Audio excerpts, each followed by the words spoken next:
One of my favorites is The Only Way Is Through. Now, there's a story behind it. I was giving birth to my first. It was a natural birth, so I was feeling it all. I was laboring at our place, and 24 hours in, I believe, I hit transition, and the pain that I was experiencing was so intense. And at that time, typically with birth, this is TMI, but you actually, when the contraction's happening, it's your body opening, and you actually want to submit. It's like you have to learn how to give into the pain. I didn't quite understand that mentally at the time. I don't think that the world, especially in America, really trains first time moms in that way. And I just remember just bearing and just like trying to endure the pain. And so much so that it actually caused me to stall. And I was stalling to the point where my son's heart rate was getting elevated. They had tried everything. I had a midwife and an assistant. They tried to put me in the bath, all these kind of things.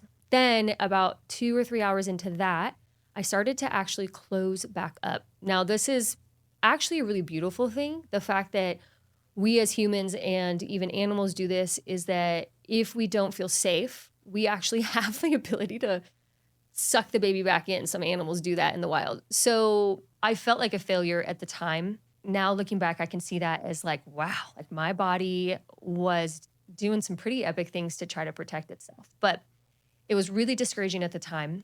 I was starting to realize that mentally I was not going to maybe have my home birth because my midwife had said we needed to transfer to the hospital just for extra monitoring. And I was feeling so defeated, but the assistant came to me and she said something that just like has changed so much of so many aspects, just understanding about myself and how I see the world. And she's like, Sarah, she's like, this is one of the hardest things that you are ever going to have to do.